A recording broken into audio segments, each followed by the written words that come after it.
Hello, everybody. Welcome to the Caffeinated Librarian. I'm Amy, I'm Simona. and today we'll be talking about The Haunting of Bly Manor, which is the second series of The Haunting. The first one was The Haunting of Hill House. We didn't do that one. This one is supposed to be better anyway, so yeah.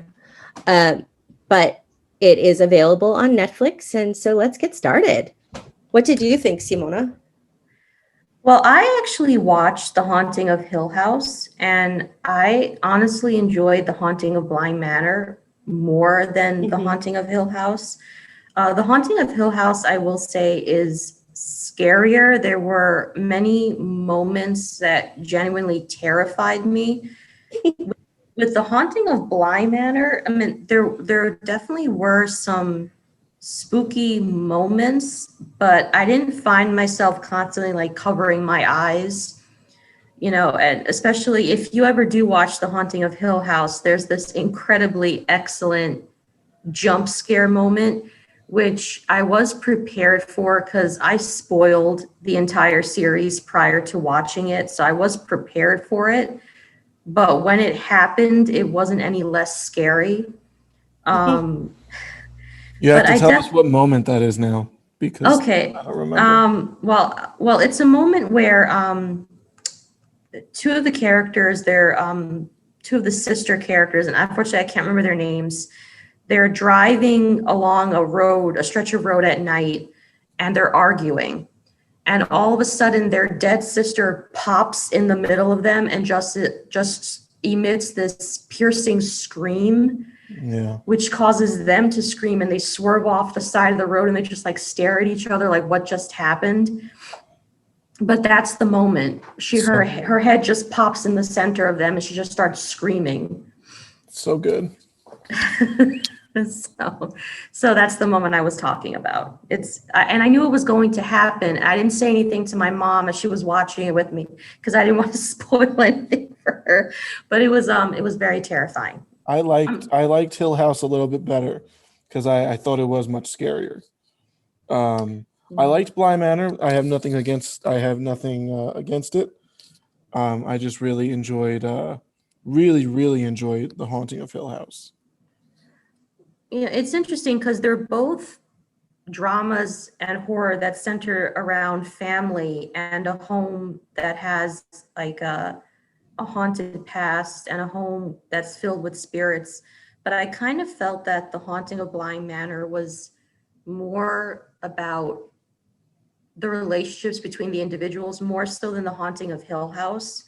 Like The Haunting of Hill House was almost a very much straightforward horror film with a family, but I didn't necessarily feel that it's centered around the family dynamics as much as, or family dynamics or interpersonal relationships the way The Haunting of Bly Manor did. Um, but yeah, I definitely enjoyed that one more than The Haunting of Hill. Both are great, and I'm looking forward to what the third installment will be. But yeah, The Haunting of Bly Manor, I think I definitely enjoyed more. Would you say it was perfectly splendid? Perfectly splendid. It really is perfectly splendid to meet you. This is a foyer, and it's perfectly splendid. This is the kitchen, and it's perfectly splendid. And this is Owen. He's the cook, and he's splendid. Perfectly. Yeah, I really enjoyed it. I know there were a lot of people that I think were disappointed. I think they were expecting it to be pure horror. I think they were expecting it to be a lot scarier than it actually was. That didn't bother me so much because I'm not a huge horror fan to begin with. But I know quite a few people that was their critique of the show, that it was, I guess they were expecting more than what they got. I don't know. I wasn't disappointed. I enjoyed it. Um, so I liked it. Um, so I understand that this was like based on romantic love. Like this was like relationships through the lens of romantic love. So like, um, but I thought that it was just creepy enough, especially with the ghosts, like with all the hidden ghosts wandering around. Like, if I noticed them, I would never have watched it. I would Oh, not yeah. like that. Like, there's a soldier standing at the foot of the stairs. There's the faceless boy that just wanders around all the time. And I found like a clip show of all of the ghosts, and like the woman that I don't remember who it was, but she was like describing where they were if you couldn't see them, and like the plague doctors just walking through the bathroom when they're in the bedroom with Flora. So that I mean, I feel like I didn't watch it on our bigger TV, but our smaller TV is not like redonkulously small either. And I didn't see any of them, which is, I will not say that was a bad thing, because I spent half of this show under my covers with my husband narrating the action on screen. Uh, which, which I will admit is a bit pathetic. Well, one of the issues I had, because I watched it on a laptop, and I don't know if it was probably the same video that you were talking about, but I also watched a video where it's like, if you didn't catch them, here are the ghosts that were hiding in the screen. But there were moments when it was so dark. I was like, well, how would you even notice? Right. Like, there Yeah. was one example where it's almost as if he's standing in shadow. So I was like, how would I even see that? Um, and I know it's done for atmosphere, but sometimes I find that these shows are so dark that I can barely see anything. Like, I want to see some detail and I can't make out any detail. Yeah. So there were definitely moments, like I know there's a moment in the show where the soldier is in the kitchen apparently. I Yeah, completely missed it. right. He's supposed to be behind Miles, right? Like while they're Uh, eating dinner. I read Probably. like one of the ghosts Yeah. was just standing behind him, and I didn't see it. The Yeah. hands under the table? Did you There, see the hands there were under the hands under the table? table. Yeah, like when I think it's when Hannah and Owen are talking one time. It's two people at the table, but like Hannah's where Hannah usually sits at the head of the table, and it's like a wide shot, and so you see the table and the chairs around them, and there are like little hands sitting on one of the like holding on to one of the chairs, like he's just kneeling under there listening to their conversation. And that is terrifying. And there's another one where like all you see is the kid, the faceless boy. All you Mm-hmm. see is just his little head sticking up from behind a like he's standing behind a counter. Oh. And thank God I missed it. Thank God I missed it. But the whole thing really reminded me of and this will be a good time for everybody to have a good laugh at me, because this is like, feel free. This is going to be funny. Um I went to England with my senior class. We did one of those big class trips, and um some really brilliant person decided to take us to the scariest live show ever, called The Woman in Black. Daniel Radcliffe did a remake of it. Yes. Um, it was absolutely terrifying. And there was there were no special effects. Like, there was no cutting to another scene. And like, you'd be focused so hard on the main character's action that the woman would actually just come up behind them, and she must have been like backing in because she had glow in the dark makeup. And so like this guy was just acting his head off, and then when he's done you look up and there's this ghost behind him. And I screamed during a live show. uh, which was definitely my finest moment. But it reminded me a lot of that with just things behind everyone, and like very, very moody. um I did want to discuss if if all the ghosts were like, I don't, what would we call them? Real ghosts versus people's own hauntings. Like we know that back, like Rebecca and Hannah and Peter are real, but like and the other ghosts that wander around, but like the uncle's ghost and the ghost of Danny's fiance are much more questionable. Yeah, I would sort of call them just outward manifestations of their guilt. Mm-hmm.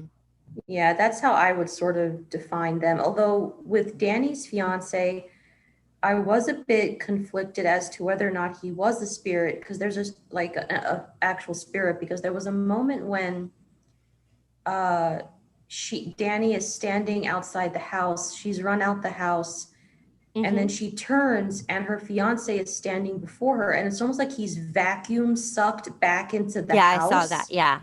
which I was trying to figure out. It was very odd because it's done, but then it's never really discussed. Mm-hmm. So other than being a kind of cool effect, I didn't get the purpose. Yeah. No, I agree. There was no, for that So specific effect, there was really no reason. yeah, because he has no connection to the house. He's not bound to the house. Mm-hmm. And there's no real indication that he's actually a spirit. So Right. other than being a cool kind of effect and being kind of scary, because I certainly didn't expect it, took me by surprise. Mm-hmm. I don't know what the purpose was. I think it was just to scare us. I did Yeah. really want. Oh, go ahead, Lou. Well, so um, that's kind of the part that really didn't work for me with Bly Manor. So like as opposed to Hill House, which is just based on that one story, the this one was kind of like a compilation of Henry James ghost stories. Mm-hmm. And so they tried to fit a bunch of stuff in. That's why Simona's favorite episode at the end for Simona, I'm sure she'll talk about it. She was telling me it doesn't really fit for her. That's The black again, and white episode. yeah, Yes. Yeah. that's like a separate Henry James story. So they kind of like, so the guy with the glasses is kind of just like another story that they were just trying to fit into it. And for me, it didn't really, it didn't work because it was also like, it was like, okay, once she met the gardener, who, by the way, the gardener was my favorite character. I love her. Yeah, she was so cool.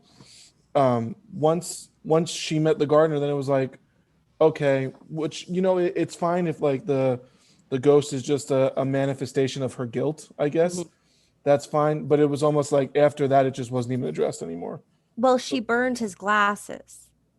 I think Yeah. that was, and he was like, that was the end of one of the episodes. And she sits down at the bonfire and like puts the glasses in, and they kind of have a stare down. And then like there's this little whirlwind of sparks. And Dan and I were like, what's that mean? And then we never saw him again. So I think that was her like kind of exorcising him. But I have a problem. I have a problem. And nothing I've read it like talks about this. When they're at the funeral, and I talked to Simona about this too, because it just literally drove me nuts. When they're at the funeral and she sees him standing behind her with his hand on her shoulder in the mirror. Is it just me, or does it look like he's trying to comfort her? He It's- looks, and then especially with the at the end, and by the way, oh my god, I cried the last half of that episode. Like it was very, very, very emotionally affecting for me because I cry at the drop of a hat. But I thought at the end, like when Jamie goes to sleep and in front of the chair with the door open, and the camera backs away and you see what is, I mean, it's Danny's sweater and it's Danny's wedding ring. So I'm going to go with it's Danny.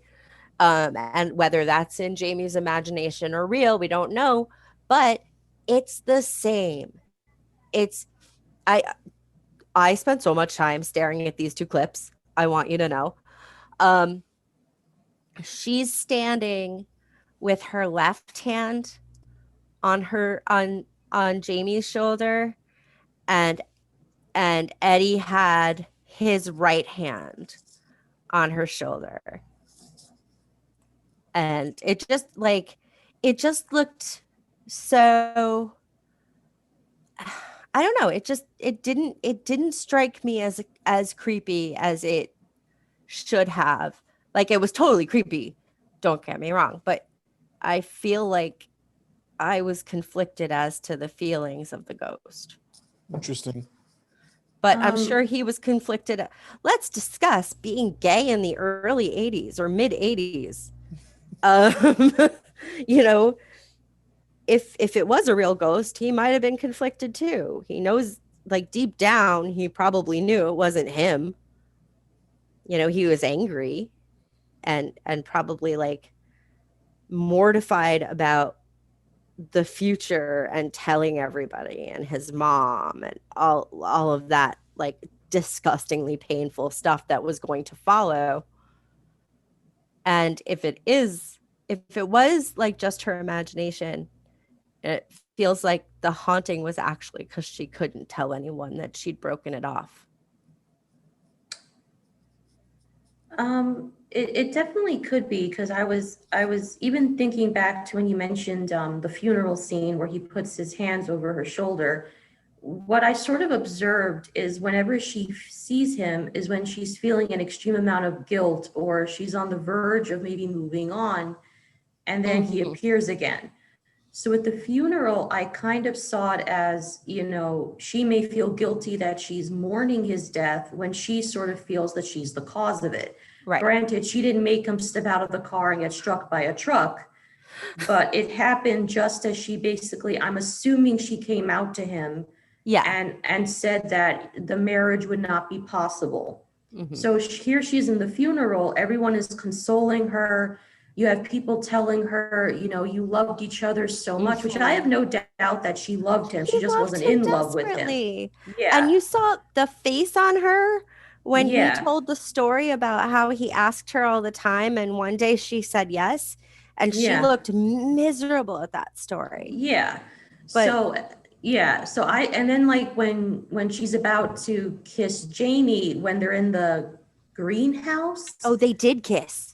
Oh yeah, they did kiss. It was after they kissed, to make it even more awful. Yeah, she sees him standing behind Jamie. So I kind of saw it maybe as he wasn't being a comfort in those moments. I think it was just which I don't know, because obviously I don't think he's a ghost. But I think whenever he manifests is when she feels guilty. Going back to the scene where it ends and you see Danny's hand on Jamie's shoulder, I definitely was not spooked out. Like, when I saw it, I was like, oh, that's so beautiful. Yeah, awful crying after that. Yeah, because it's heartbreaking when she's watching Flora and her husband dance, and she sees each of them as their past selves. Yeah. It's a very heartbreaking moment. But I was kind of wondering maybe if when when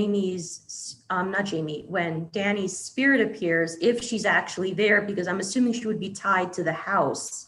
So I don't really know if she could physically be there, because none of the ghosts can leave the boundaries of the manor. So, but I thought it was a really beautiful moment. And for me, it didn't creep me out as much as I thought it would. Like, I was really surprised. Like, I saw the hand, I was like, oh, that's sweet. I was more concerned for Jamie being in a hotel room with her door unlocked. Yes, I thought of that. Like, why are you going to sleep in front of an open door in a hotel? So that sort of ruined the romance for me. I was like, but yeah. Yeah, I agree. I definitely felt more of a threat from the open door in a hotel. But oh gosh, let's as said in one of my favorite movies, The Princess Bride, skip to the end. Let's talk about um the last two episodes, because I think there's a lot of meat that we need to like get at before we run out of time. So Okay. Simona, take us into the black and white episode. Okay. So, Little tidbit: the lady in the lake is also Viola. is the director's wife. Yes, and I think that that's why that show was, because she was nursing their baby and could not commit to a whole episode, like could not commit to a whole season. So she was hardly ever the lady, she was hardly ever the walker. She was mostly just that one episode. Yeah, interesting. Yeah, she's All in all right. his stuff. Oculus, Yeah. you guys, if you like scary stuff, you should watch Oculus. She plays a creepy ass ghost in that. All right, I'm sorry. Go ahead, Simona. No, we love input. No, it's well, one of the things that was very jarring for me was that, first of all, I understand why they did it in black and white. I just don't agree that it was the best choice. It kind of came across as very campy, in my opinion. I'm reminded of a Supernatural episode, which is supposed to be campy, but they also did it in black and white, and then eventually it goes to color towards the end. But in there, the campiness was intentional. In this episode, I'm not sure that was the intention. No. And then the horrible British accents really took me out of it. I was like, it's, I don't know. So that was nothing that bothered me. British accents. Well, first of all, I am bad Viola. I can't recognize a fake accent from real one half the time. I mean, like, honestly, for example, James Marsters, I always assumed he was British until I found out he wasn't. That was crazy. British people were saying that he managed to pull it off, but he shattered the illusion when he said a particular word and they realized, oh, he's not British. With the director's wife, she really struggled. Like, she obviously could not do one. Yeah. But anyway, but yeah, so I thought the episode was unnecessary. While it did reveal who the lady in the lake was, maybe I could have done without that revelation. Because once you found out, she lost all her spookiness for me. Like, I no longer feared her. Because when she was alive, she was not vile. That's the wrong choice of word, but not really likable. Like, when her sister at that point killed her, I couldn't have cared less, because honestly, if I were the sister, I probably would have killed her too. Because, this is, I don't know. So like I said, it added nothing to it. It was very campy. And all the scenes where she's walking, kills the plague doctor, she's walking, kills the priest. It's like, it almost came across as comical to me. Yeah. At that point, I wasn't caring that she was killing people that were getting in her nightly ways of her nightly walks. I don't know. Yeah. And like, I feel like they did so much repetition. She woke, she walked. Like how many times do you need to reiterate? Like, that was when she was in the box. It was like, dude, come on. Honestly, I was skipping. There was a point where I was jumping ahead, and it's like, and I still was so she would sleep and she would wake, and she would sleep and I'm like, okay, right. We get it, So it's like, and I just like skipped to the end, and thankfully Netflix has that preview view. So I skipped the part where like her sister is going in the trunk. And the hands emerge from the cloth, which were kind of freaky, but also came across as very campy. I was hiding. So I loved that moment where she just chokes her. I'm like, okay, fine, now we're getting somewhere. So then, like, it's like, I don't know. And I know probably Lewis disagrees with me, but it was a completely unnecessary episode. It was also a lot of exposition. It was the exposition episode where it's like, now we're going to explain. You didn't really need to explain the history of the house. Like, you could have just cut maybe to telling me about the lady in the lake. And I don't know, or maybe just not revealing anything at all about her, maybe just keeping her this mysterious figure. I don't know. I mean, I'm obviously, I'm not saying, I could have written this better. I'm not saying that, but I just don't feel like it was a worthwhile episode, and it was so jarring that it was in there. So yeah, that's my Yeah. take on the black and white episode. I could have done without it too, especially since like, we have to go to bed like at 11:30 at the latest, and we have a small window to watch. And so like Danny is being dragged away by her throat, and we're like, well, we need to at least watch the first 15 minutes to see what happened. And so they cut to the black and white episode, and it's like, are you kidding me? We are not going to see what happens. But actually, like, if like and also it's you, it's me, it's us, could they have found something slightly better? Like, I did not enjoy that. But when Danny says that to Viola, and I was so confused, like I had no idea what was happening. And like I thought she said it to Flora, like I did not get that at all until I read about it. But one of her eyes turns brown, which I did not notice. Yeah, it's and which was an odd choice, because when Rebecca possessed at one point, I'm sure at one point she was possessing Flora. I know at a certain point she convinced Flora to fake the possession.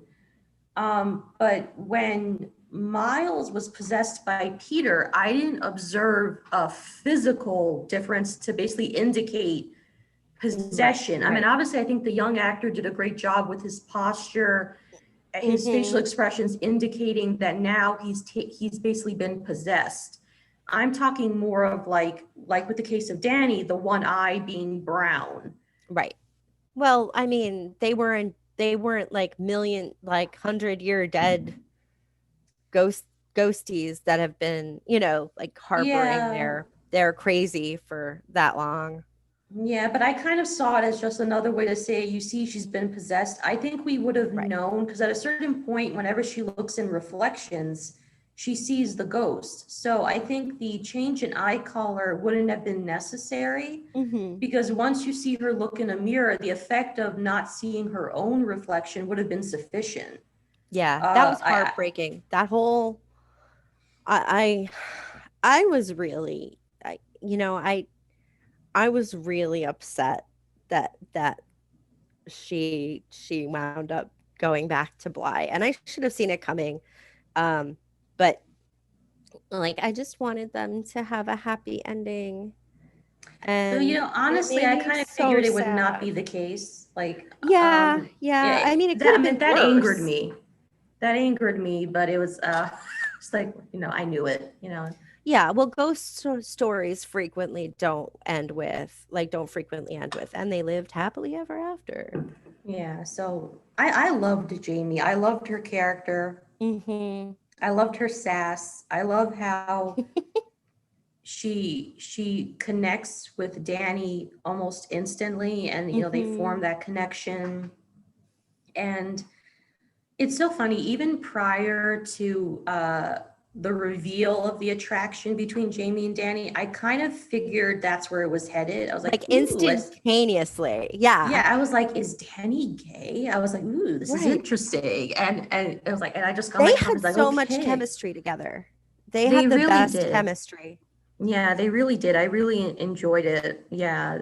That, and the other heartbreaking relationship is Owen and Hannah. Oh, Hannah. I needed to try and avoid that until there was time to really dig into my grief about that. And like that with the husband leaving Hannah, and that like when she like is standing by the gates and just wailing, then I thought it was because she was a ghost. Like, and like, I kind of figured she was a ghost because I never saw her eating. But then at the bonfire, when she had a bottle of wine, I got confused.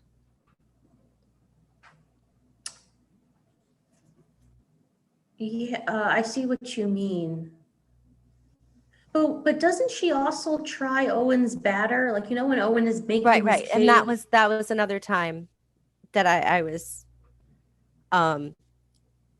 confused, because like I really thought she was a ghost early on, because like she was never eating anything and she would just be like, no, I'm content with my tea. Yeah. Yeah, because when you first meet her at that point, she's died because she's near the well. Just died. She's Yeah. just been tipped into a well. Yeah. I keep thinking about that. Like I keep thinking about like how she's just staring down at her dead body, and then she's like, oh, sorry, I was miles away. And I find it problematic that just by the sheer avoidance of the fact that she's dead, she can like be seen.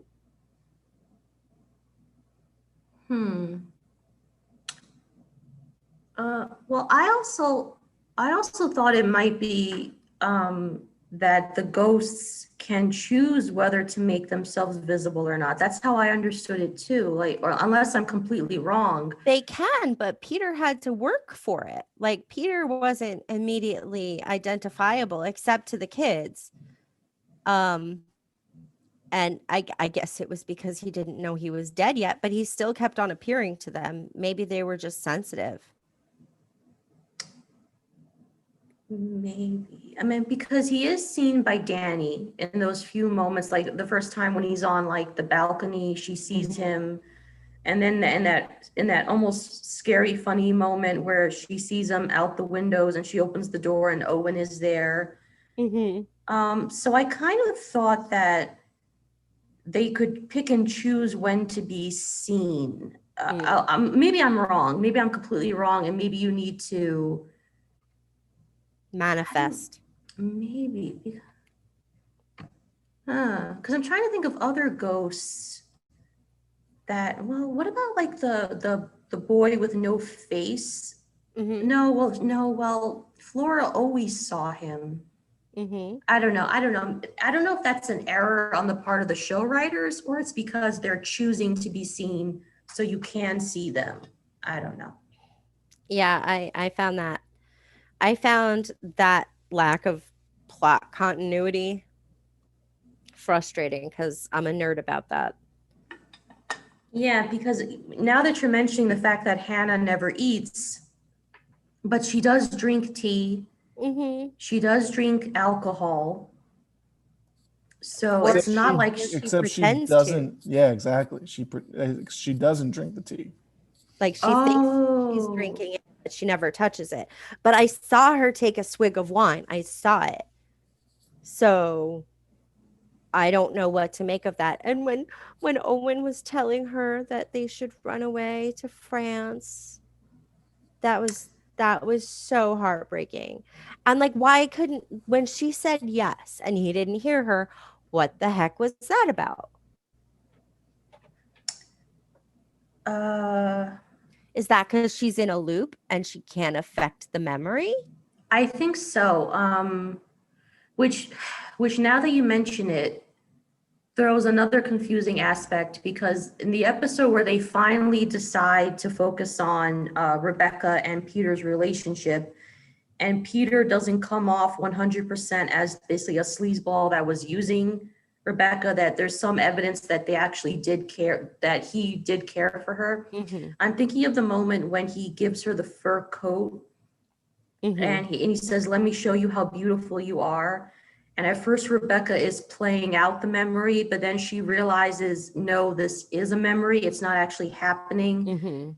And you see Peter is not smiling. He's taking the photographs and the photographs fall to the ground and you see that she's dead. So I didn't notice that.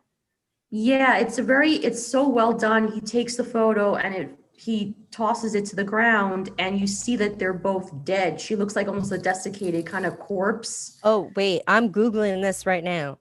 Yeah. So maybe going back to you mentioning when Hannah says yes to Owen, it's almost as if he disappears. I think maybe I don't see now. I don't even know where I was going with that point that I was trying to bring up. I completely lost my train of thought where I was going with this as to why the memory changes. Well, I think it's that they notice that they're being tucked away after a while. Oh yeah, okay. That could, Like, that I could think be it. that finally, after reliving it so many times, they realize that this is not actually happening. And then like it happens to Hannah, but she's not being tucked away. She's just in her own loop. Same with Peter. And let's discuss Peter. Mm-hmm. Like, I know that his mom was a jerk. I understand. And I understand that he wasn't maybe like a thief until then, but I definitely think he was a crazy boyfriend before that. Like, I don't think he had, and I mean, that makes sense with such a toxic childhood. He might not be able to form relationships, and he's a complete narcissist because he has nothing, like, or no one to rely on by himself. But like, something I read pointed out that they were playing Tainted Love when you first meet Peter. Oh, really? Mm-hmm. Oh, that's interesting. Like when he's picking up Uncle whatever his name is, when he's picking up the like shirt from the dry cleaning and getting Okay. into the car, Mm-hmm. Tainted Love is playing. Oh, okay. So, yeah, I'm sure maybe when I was watching it, I may have realized that, but Mm-hmm. I don't know. Sometimes things completely escape me. So, oh well, yeah, I'm sure that would have been a good clue. But that was one of the things about Peter's character that confused me. And I remember I was talking to Emily about this because Emily actually watched it as well. His characterization shifts dramatically. Like at first, he's coming across as someone who definitely had to work to get where he currently is. Mm-hmm. So he's very resentful. He basically sees himself and Rebecca as almost like upstairs, downstairs. Like, Yeah. when he says, they'll never respect us. It'll always be them versus us. Right. Which I think is him projecting. That's his lower class upbringing, and probably Yeah. his parents' views. But when like he possessed her and walked her into the pool and then left as she was drowning. So that defines toxic relationship right there, right? Yeah, I mean that, like, if I felt he was somewhat of a redeemable character, that was I just want you with me and I'll kill you, and if you're gonna suffer, but that's okay, I'll just let you do that. Yeah, that's why I found his whole thing very weird. And Emily and I agreed that I think we would have benefited from seeing more of a development of the relationship, because it's almost as if as soon as she sees him, it's like, ooh, he's the one for me. And I'm like, okay, sometimes I was telling Lewis this too. I'm not saying it doesn't happen. I believe there can be relationships that as soon as you see the person, she is the one for you. I'm not saying it doesn't happen, but I think when you're telling a story, I can't just go from A to C. I need B. You need to show me how it got to C. And I don't think they did a good job, frankly. And I think, oh, sorry, go on. No, and I think often enough you're seeing the relationship through the eyes of other people. Because whenever someone talks about Peter, he's this wastrel of a person. He's a thief. He caused her death, which you later find out he did. But it sounded, well, I mean, it is sinister that he sort of duped her into sort of drowning herself. But when I first heard about it, I was expecting like, ooh, what happened? Like, let me know more. But and then, okay. Oh, yeah, I don't know. sorry. No, I don't, I think we could have benefited from seeing more development of the relationship. But I don't think there was any development of the relationship because, I helpfully Googled for myself the signs of a toxic relationship, an abuser relationship, um, toxic communication, jealousy, controlling behaviors, resentment, dishonesty, patterns of disrespect, negative financial behaviors. Like, Possession. yeah, demonic, like ghostly possession and murder. Like, and that's when an abuser is getting into a relationship. That's what, that it all of a sudden they're in love with you and they can't be without you, and they separate you from your friends. Like that seems like his typical relationship structure. And it very well could be. I was just so confused about how they wanted us to feel about him. Because on the one hand, I'm like, okay, this guy is obviously up to no good. Rebecca, stay away from him. It's going to end badly. Mm-hmm. Then when we see him stuck in his loop, there is that heartbreaking moment where he opens the door, his mother shows up, and he breaks down and tells the mother, you know what father was doing to me, and you did absolutely nothing. Mm-hmm. So there is that moment where it's like, okay, now you want me to feel for this man. Like I was just very confused and conflicted. And maybe it just boils down to most people are complex. Very few people are black and white. Right. Obviously, it doesn't excuse his behavior. Right. It doesn't excuse what he did to Rebecca. I just was like, I wasn't sure how to feel about him. Like at one point I'm Right. starting like, oh, I feel sorry for you. And then the next one I was like, nope, No, still a jerk. Well, I mean, I think that, there are ways to go from a horrible childhood. And that's one of the ways. And and like there's the expression hurt people. Yeah. Like, so okay, yeah, we know he had a terrible childhood now. And we could feel sympathy for the boy he was, but not sympathy for the man that acted like that. Exactly. Yeah. I see what you mean. It was very well put.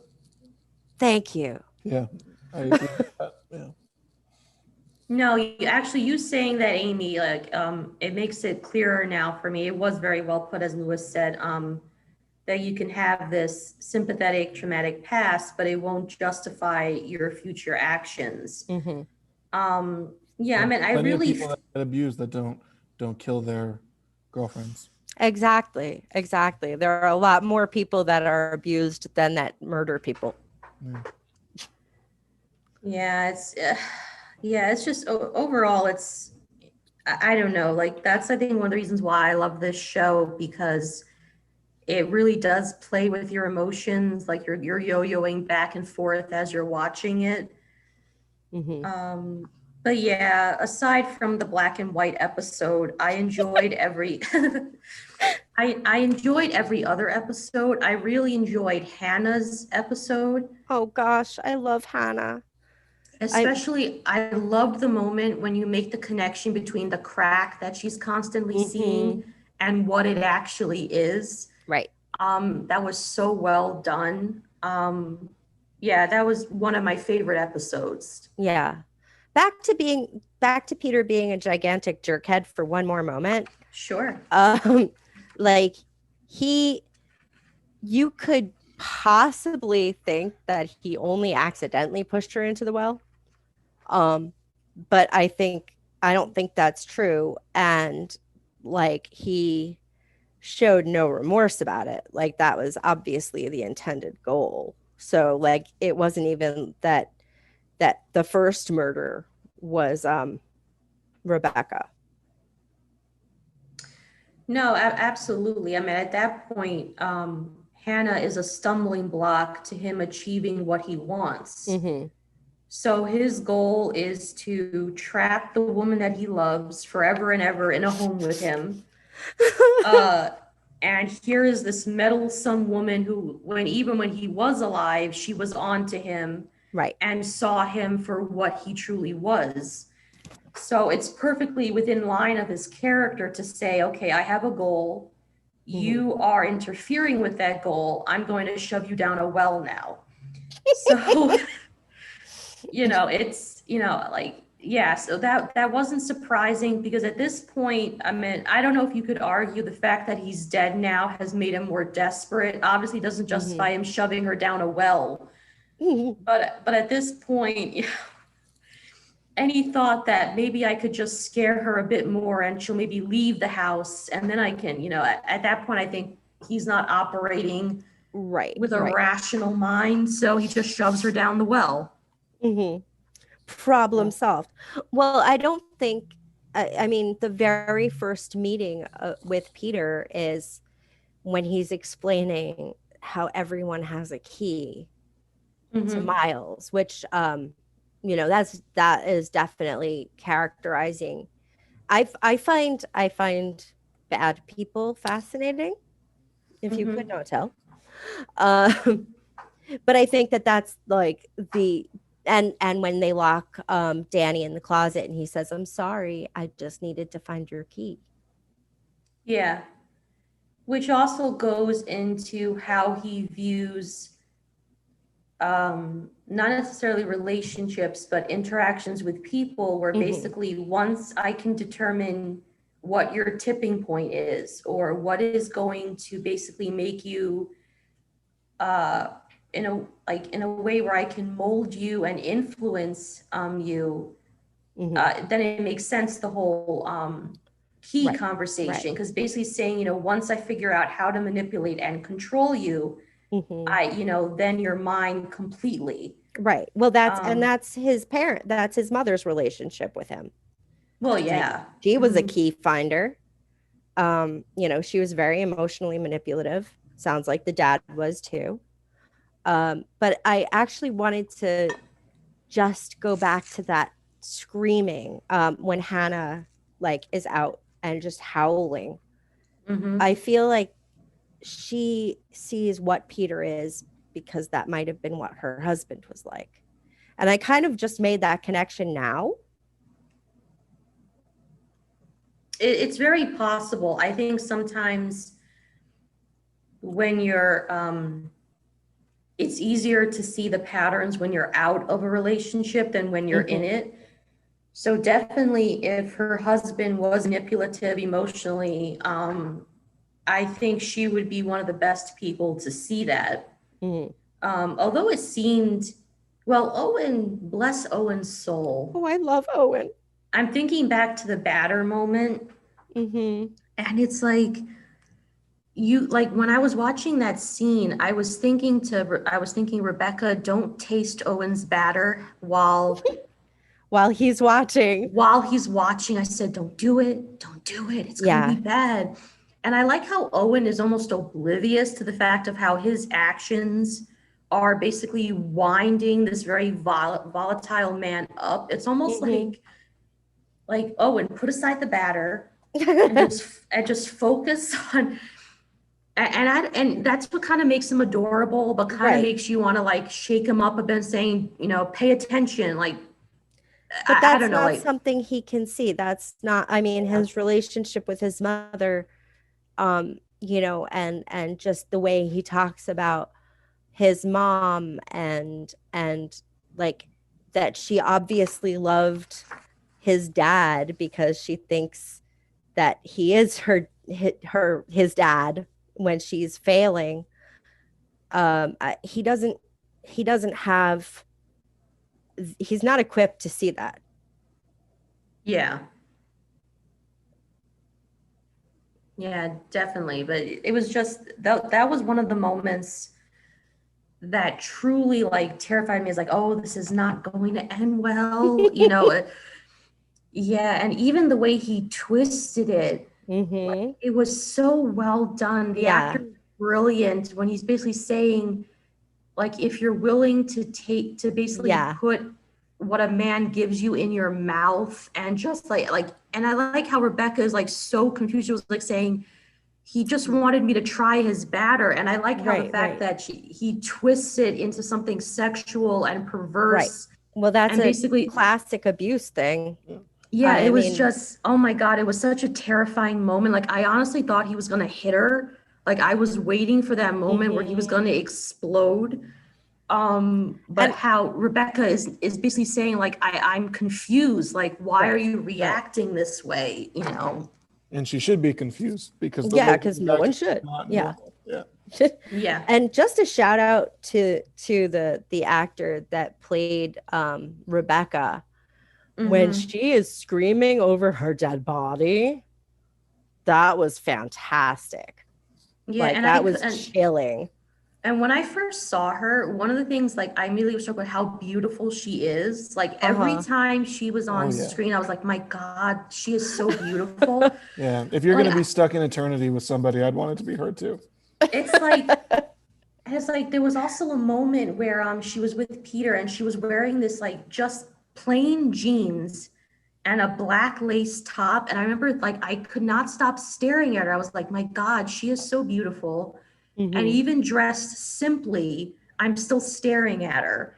I was like, so that's one of the things, like, as soon as she came onto this, she was like, this actress is gorgeous. But going back Right. to what you mentioned, yeah, the scene where she sees her dead body, that's another fantastic moment with basically the horror, like, once she realizes what's happened to herself. Yeah, it Mhm. was a really incredible moment. That whole scene, like when Flora is staring at her and Jamie comes and Yeah, sees too, like that was just, I think that was like my favorite awful scene.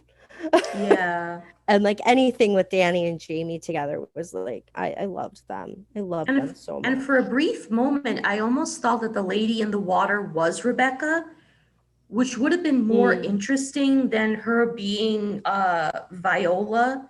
Like, at first I Mhm. thought, oh, that makes sense now. She died under tragic circumstances. She's extremely angry. She Right. drowned in the lake. She is the lady in the lake. Good. Done. Yes.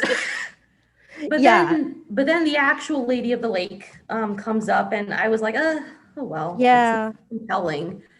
So, but anyway. But again, I mean that wouldn't be like Viola is the one that has all that rage. Like she wanted to keep Bly Manor in her family no matter what. And she Mhm. wanted her daughter to have her stuff no matter what. And she Mhm. protected it. And, you know, and then she was so heartbroken and she never got a chance to have her daughter. Like, and not again, like we can have sympathy for the person, but not excuse their actions. Like that she was like Perdita got to be a mom to her daughter. She got Mhm. to like even if they weren't like together, they had like an everyday married life more than she got to have with whatever she had, the lung. What is the lung? Does anybody know what the lung is? Tuberculosis, I believe. Oh, okay. And I say that because of the fact that she was coughing up blood. Hmm.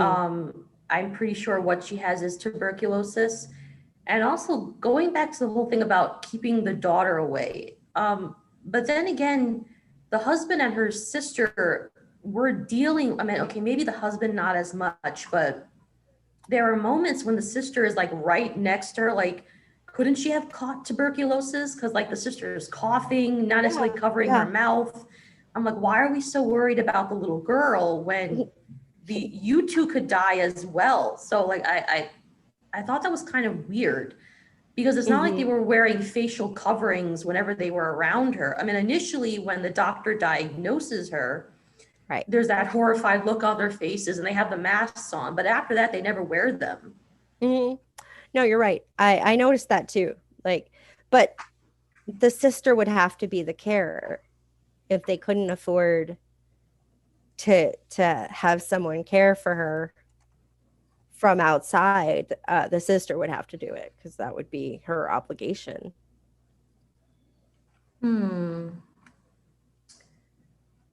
Yeah, I was trying to, yeah, I'm pretty sure the lungs refers to tuberculosis. I was trying to look it up, but it's getting to whatever. Yeah, Yeah. so I'm pretty sure that's what the sister was diagnosed with, but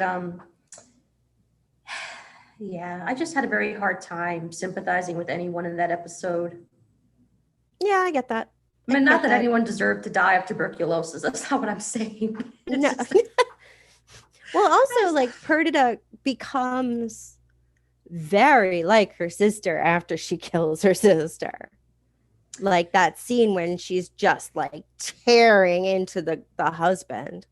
well, at that point, I don't blame her Finances. because considering that he was not caring about the state of their finances, and considering that she was very much dependent upon him because as a woman she couldn't earn her own income. Right. I would be ripping into him as well. Like I wouldn't give him any like totally. a moment's peace. I'd be like, you know, we have our finances, get it together and chop chop, you know. It's, Right. it's like, so in that sense I don't blame Perdita. And I think in like US it would be Perdita. 'Cause Perdita. That's So what I'll I stick thought with when I that. read it. I'll stick with I just- Perdita. Yeah. So It's very I hard don't for me blame to- her. Yeah. No, I don't either. I'm just saying it like it's they made her out to be this sweet and innocent darling. And then like she up and murders her sister. Yeah, but then again, I understand her actions because honestly, at that point, I think anyone could reach her breaking point, and I think that just was it. You know, and honestly, you know, Viola would have died anyway, so you could almost see it as being a mercy killing. You know, Well, I'm sure that's what she told herself. yeah, it's like killing two birds with one stone. She kills the sister, gets the husband. Although honestly, at that point, once Viola died, or whatever it was, I think the husband was not there anyway. I didn't see him as being emotionally invested in his relationship with Perdita, to No, be perfectly well, honest. he clearly So loved Viola. I just wanted to ask, other than Owen, because that was pretty obvious. When did you guys realize that she's telling the story to like Uncle Henry and Flora and Miles and all the people that were in the story? I didn't realize that until the very end. When I kind of figured out that that was Jamie was when I heard Jamie's accent, and I was like, oh, this must be Jamie, and now she's telling the story. Because it didn't make sense to me that that would be Danny. I mean, because I was thinking, you know, unless maybe after many years you technically could get an accent, but that's That when I was- figured out it was Yeah. Jamie. That she was talking to Flora. Maybe a part of me kind of knew that's who she was talking to, but then it kind of got confused because they had American accents, and it wasn't until I figured out, oh, they went to America, and that's why they don't sound British. And then Flora said, my middle name is Flora, so that kind of like threw her. I'm like, okay, like, are you trying to confuse me even more? But yeah, I honestly didn't know that she was addressing the children as older until the very end, to be perfectly honest, but I kind of figured it was Jamie early on. I was completely clueless. Like, Same. and it was funny because like Dan at the beginning, like when we see the older Owen, he's like, well, that's clearly Owen. Yeah, that was the only one I knew too. Well, no, but here I was, and I was like, there are a lot of Indian people in England. Like, it doesn't have to be him. And like, I just was in complete denial of everything until like the very end. Because I watched it with Luisa, my girlfriend, and she said something like during the last episode, and I was like, there's no way you knew that. You looked it up. So I'm convinced she looked it up. You know, my sister, I can't talk to her about anything, like any show, because she already knows the end after the first episode. She's just like crazy good at figuring out plot lines. I was sort of like that. I remember years ago, I was watching a horror film. I think it was the 30 Days of Night horror film with the vampires in Alaska. And That sounds fantastic. well, yeah, it really is. And I remember I watched Josh the scene. Hartnett in his prime right there. Yeah, I mean, I was watching the opening scene where these group of people find dead dogs, burned cell phones that have been buried. And I turned to my friend, okay, so the vampires have slaughtered the dogs because that's one line of defense. And they have burned and destroyed the cell phones because that's the way of communication. So now they got the people completely isolated and trapped. And she turned to me, she was like, "You're good. How did you get that?" I'm like, I'm not good. I mean, maybe I should give myself some credit for being able to figure that plot point out early on in the movie, but that was like vampires waiting for the 30 days of night to come, bunch of people. I was like, if I were a vampire, that's how I would make sure no one can get out. So it's like, I don't know. So I have my moments of genius when I can like figure something out. And then there are moments when I'm like, am I just completely stupid? Like, where it's like, Where have I been? Like, I can't figure out what's going on. I miss plot points. I forget, like, so. Well, I think I like to think of it, if it gives you any comfort, I like to think of it as being lost in the story and not trying to figure out where it's going to go, because that's not my mission. You see, that is beautiful, Amy, and I appreciate that. But honestly, you're giving me way too much credit. There are legit moments when it's like, I'm not lost in the story. I'm just legitimately confused. Oh yeah, like, that happens. My brain has checked out, or it's like, I'm not necessarily watching this for the plot point.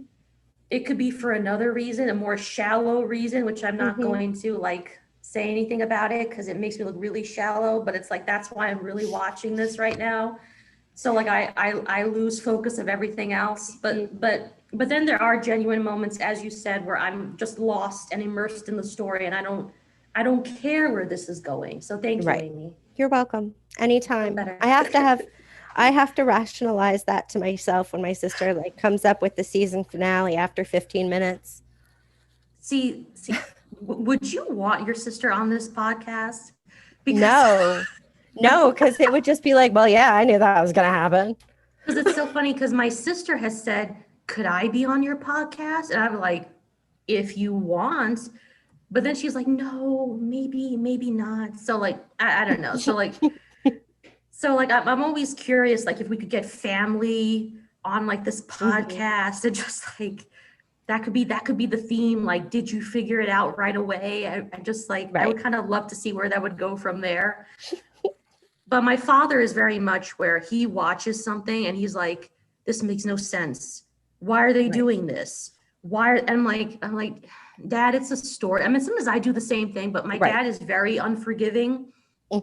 Where it's like, if someone is like, the murderer is chasing you, it's like, you see, that's where you stop, you turn around, you grab a weapon. I'm like, Dad, if Mike Myers is chasing after me, first of all, if I even have the ability to like physically move at that point, I'm not really thinking about like kung fu moves or how am I going to outwit this person. I just want to like run away from him. Yeah, my plan for any zombie apocalypse is to die. Sadly, like that's like, I have no hope. I'm going to hide and then I'm going to die. Oh, that could be a great podcast where we talk about what our roles in a zombie apocalypse would be. And I'm just going to say this briefly. I remember I was watching this video and it's supposed to be during this like zombie attack. And all the video taught me is that if I don't know how to use weapons and I'm not physically fit and know how to do, is it called parkour, where you jump from building to building? Yes. If I don't know how to do those three things, I'm basically going to die. Yep. So it was like, that doesn't make me feel any comfort whatsoever. I mean, maybe if I'm driving the vehicle, maybe I need a red shirt for person. Every apocalypse scenario. Like, I just like, hi, I'm probably going to be dinner. See, I'm trying to be a bit more optimistic about my chances. Everyone has So- their role to play. Yes, you know, I'll I'm find you, Lou. You can keep Dan will keep me alive probably. I don't know. I always joke with my you would- sister where if a bear were chasing us, I'd shove her ahead and say, like, bear, take me, run while you can. Yeah. Because Well, I'm pretty sure, I joke. My Yeah. sister, I don't know. we Sometimes keep I Ellie wonder. alive. That's Yes. the goal. Is, just keep the progeny alive. Exactly, yes. Got to have you a know. sequel. Exactly. I always joke with my parents, well, technically, we're the future. So you sacrificing yourselves for us is actually a good thing. And so I always like joke, like, you know, Remember. but yeah, it was so I had a similar conversation with Emily, like what her role would be in the zombie apocalypse. And I forgot what she said. So it probably was along the lines that she would just wait to die because at that point, there's no point in living. Right.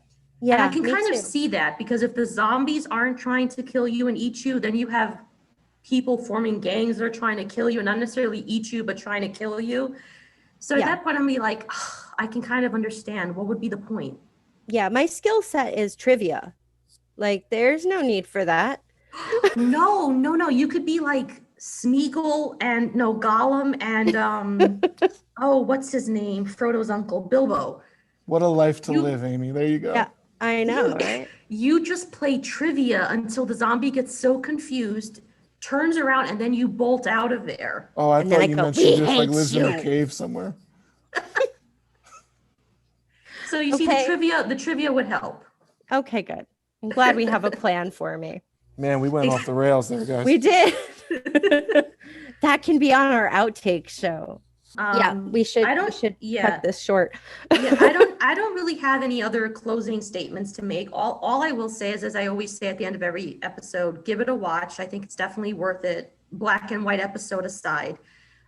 It's a really great show, really great characters, and I would highly recommend that you watch it. Yeah.